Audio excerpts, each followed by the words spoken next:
It was Will Irwin who wrote the deathless epic to San Francisco, torn and ravaged by fire. He called it The City That Was. I write of the city that is, and always shall be.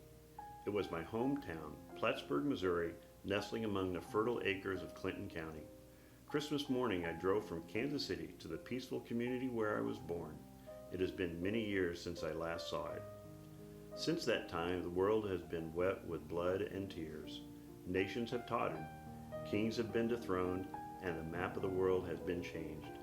But Plattsburg, like Tennyson's brook, goes on forever.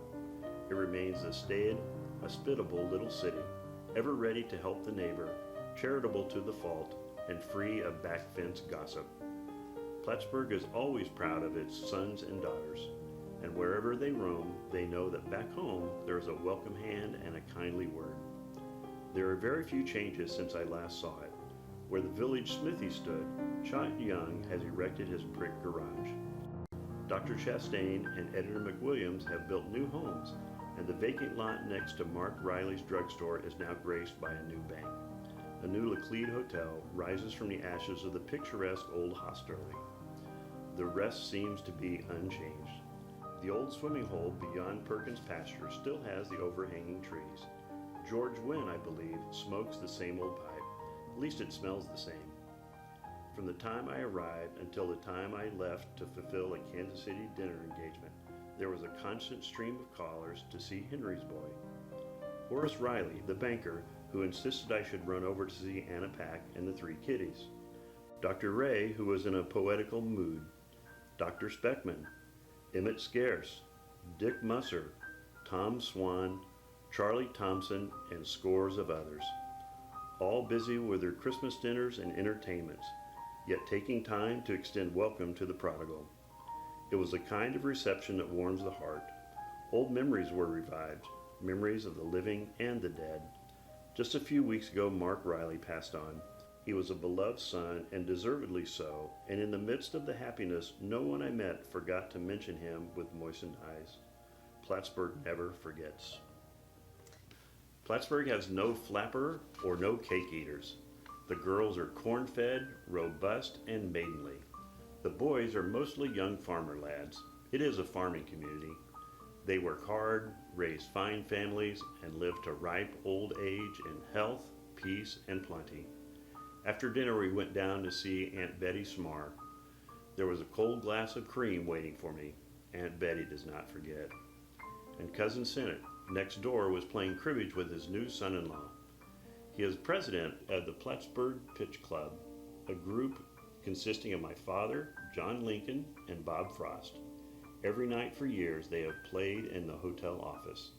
There is gentle cussing and recriminations, and sometimes they end up on no speaking terms, but the next night finds them back. You couldn't keep one of them away with a court order.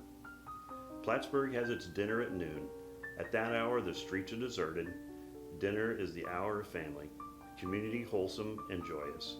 As the sun was going to rest, I stood, hatless, at the mound of my mother and baby sister at the peaceful little cemetery on the fringe of Main Street.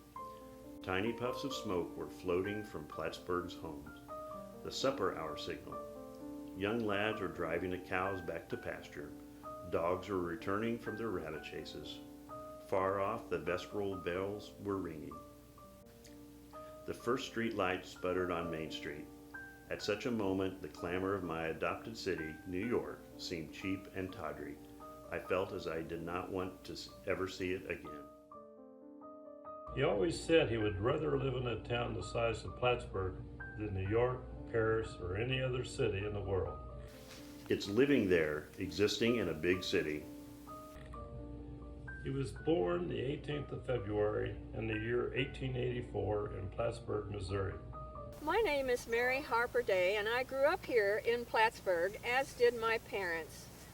Mother and I would often walk the streets of Plattsburg, and when we came by this spot, 206 Maple Street, Mom would say, "That's the birthplace of O.O. McIntyre." I would say, who was O.O. McIntyre? Well, today, she would say then that O.O. was the Walter Winchell of his day. Today, those names don't mean much to anyone. But if you think about TikTok and Instagram and the influencers who are most famous, that was O.O. McIntyre. He was famous all over the world. The house that stood here was a 2-story house, vine covered, and a frame. It even at one time had a plaque that said, birthplace of O.O. McIntyre, born February 18th, 1884. He was the youngest of 3 children, the only boy named after his uncle, Oscar Odd Young. His siblings welcoming his birth at his Maple birthplace were his older sisters, Kate Bell and Georgia B. When Odd was a baby, his sister, Georgia, was about 2 years old. She came down with tuberculosis and passed away. Odd's father, Henry Bell McIntyre, was a farmer, tinsmith, hardware, and liquor store owner. His lasting profession was the owner of the Colleen Hotel.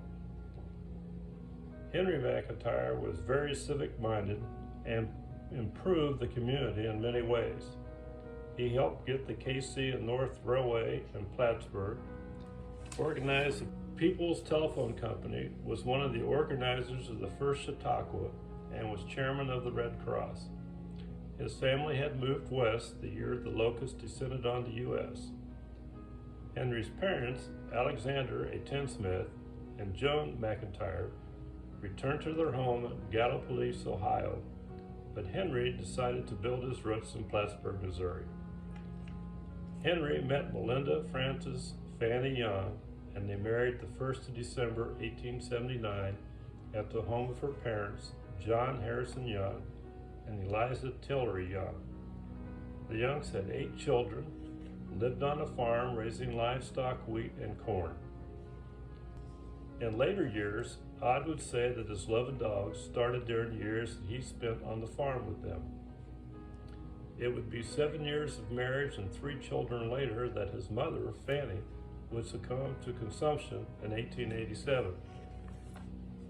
Odd and his sister moved in with their maternal grandparents, the Youngs and Fanny's sister, Dora, who was already living with her parents on the farm, and agreed to help raise the children. Henry would drive out to the farm to visit his children in the evenings and brought them gifts. Tragedy struck again in 1894. Dora contracted and passed from consumption. After Dora Young's death, Henry took Katie and Odd to live with his mother in Gallipolis, Ohio. Kate and Henry had extended family there as well. Aunt Kate owned a millinery shop, and Uncle George operated a tinsmith shop. Henry sent many gifts to Ohio, one of the first being a black horse and carriage. They returned to Plattsburg in the summer. Odd remembers smoking corn soap pipes and swimming in the Little Creek with Charlie Young and Jim Clay. They ate green apples and watched the Santa Fe locomotive on its way to St. Joseph, Missouri. Odd was often walking around town with Major, his St. Bernard. In 1896, this article appeared in the Plattsburg Leader after Henry took Odd and Major to a dog show in St. Louis. Fellow Plattsburg author J. Breckinridge Ellis wrote of him in his 1937 autobiography. That lad of 12 or 13, cutting queer capers on his bicycle, born in Plattsburg and seen by you many hundreds of times. I dare say you look more closely at his freckled face if you knew Odd McIntyre is to hold the world's attention while he tells what he likes for dinner. Odd wrote that Grandma Joan McIntyre was the only mother figure he had growing up, since he was so young when his mother passed. He described her, She was an old lady with a young heart. Everything about her was pretty to me. Her company dress, which she made herself, was black silk with a lace collar and a gold brooch. She was the anchor in what seemed at the time a storm-tossed life.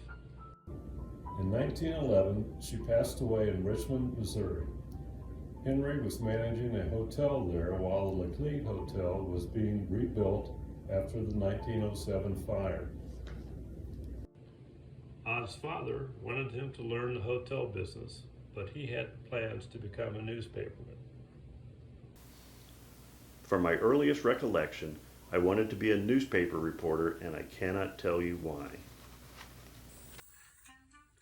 Odd and Maybelle Hope Small were childhood sweethearts in Gallipolis, Ohio, as he carried her books to school. She was the daughter of Catherine Kate Gatewood and Charles Small, an Ohio River steamboat captain. He proposed to her when he was 14, but he waited to get married until he was established in 1908. They were married on his 24th birthday in Newport, Kentucky. After working in a couple of hotels and ushering at the Ariel Opera House in Gallipolis, he began his newspaper career at the Gallipolis Journal in 1902.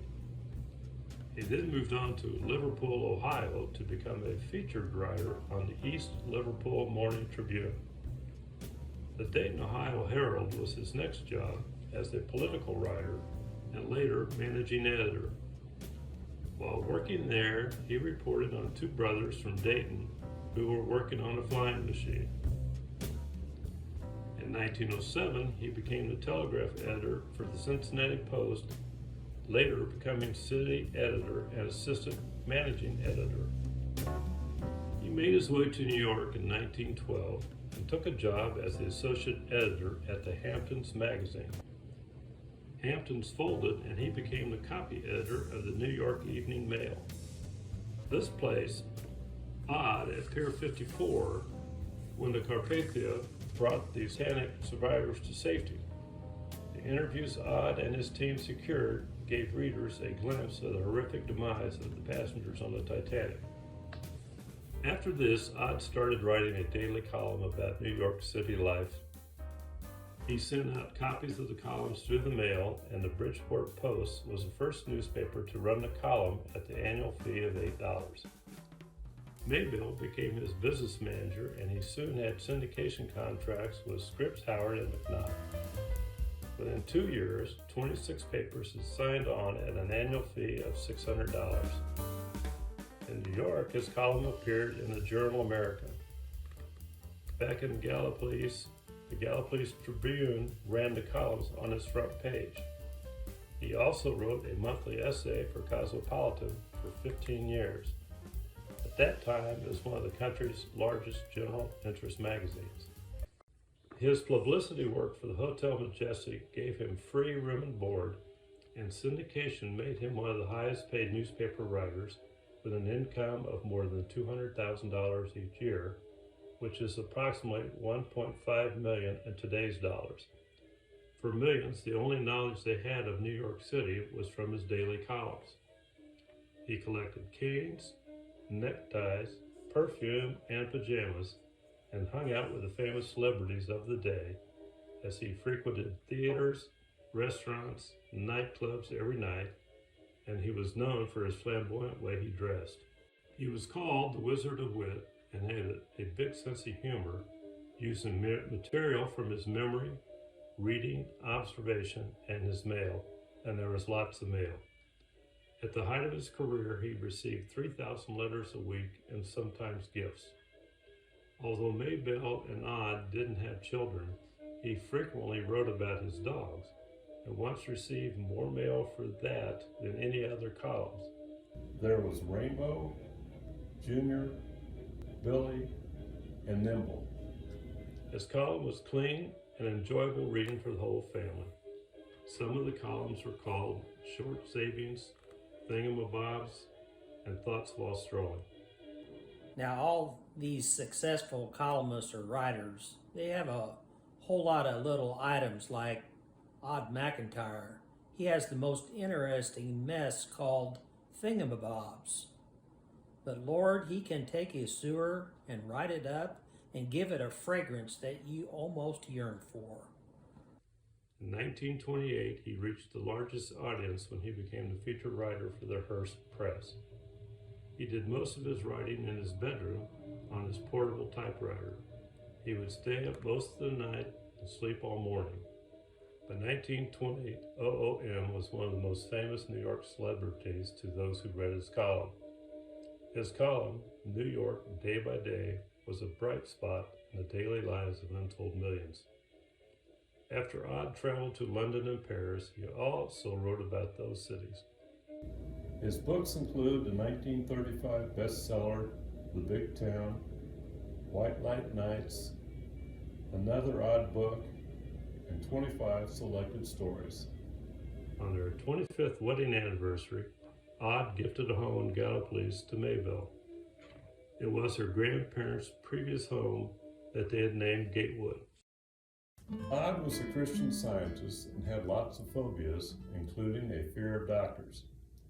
His sister, Kate McIntyre Tabb, had passed away in 1936 due to complications of pernicious anemia. Odd was too ill to attend her funeral. It so happens that Odd had pernicious anemia too. At age 53, he died on Valentine's Day, February 14, 1938, of a heart attack at 2 a.m. at his Park Avenue apartment, 4 days before his 54th birthday. He left an estate of $72,456 when he died, which is approximately $1.3 million today. He was carried for the first time to his dream home, Gatewood, in Gallipolis, for his visitation and funeral. He was buried high on a hill overlooking the Ohio River with a grave that simply said, OOM. Maybelle erected a bench at a later date that read, Beloved of a Nation. Maybelle received condolences from all over the nation. 7 months after his death, his biography, The Life of O.O. McIntyre by Charles Driscoll, made the bestsellers list. He left an indelible record of how New York lived during his lifetime. Some of his lasting accolades include being inducted to the Ohio Journalistic Hall of Fame in 1951, O.O. McIntyre Park District in Gallipolis, Ohio, Meredith Wilson's McIntyre Music Suite, a cocktail, the O.O. McIntyre, a journalism fellowship at the University of Missouri in 1986, named the O.O. McIntyre Postgraduate Writing Fellowship. His name graces the end of the official poem of the state of Oklahoma that also honors his friend Will Rogers. But I ain't ungrateful. I just can't see such a hullabaloo about a cowboy like me. Well, so long, folks. It's time to retire. I got a date to keep with Odd McIntyre. Here we are at the Laclede Hotel, which was a place for the weary traveler to rest his head. I grew up here and knew Mr. Tabb, who was a resident of the hotel and was the brother-in-law of O.O., having married his sister Kate, who had passed away several years before my time. Mr. Tabb was a tall, angular, very slim gentleman who would walk up and down the streets of Main Street with his cane.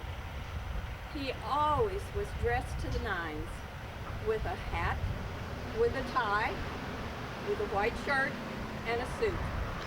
He would say to me, "Come on, Kitty, let's go have an ice cream cone." And we would come here to the hotel, to the dining room. Oh, it was so elegant. It had round tables with white linen tablecloths, and it had ceiling fans which rotated lazily. This was before most homes had ceiling fans. We would eat our ice cream, and then we would go outside and talk some more, and he would send me on my way. Now, if it wasn't convenient to go to the dining room, he would give me a nickel and say, "Go on down the street now and get you an ice cream cone at Gaspin's or at Rexall Drugstore." I didn't know until I was middle-aged that Mr. Tabb was connected to O. McIntyre. And I also didn't know that his first name was Newton. I always knew him as Mr. Tabb.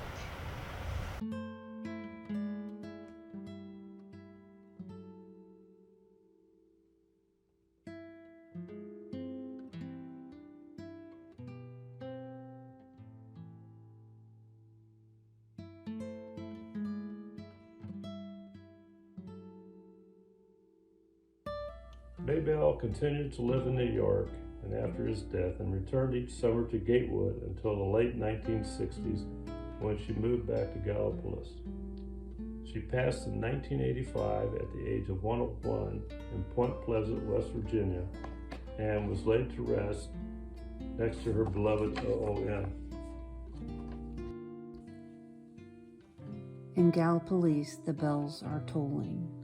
Who'll take up where Odd left off? Who'll do the day-to-daying? Who'll sit at ease in a flowered gown, painting the lily for this grim town? In dreamland, who'll go maying? Drear is the town whence Odd has fled. Gay are the streets which once were red. Forever lost to a hungering nation, this miracle of syndication. In Gallipolis the bells are tolling, for Odd's immortal soul goes strolling. I am not writing for posterity, nor do I believe anything I write will live for more than a week or so after publication. I have found satisfaction in entertaining people a little every day.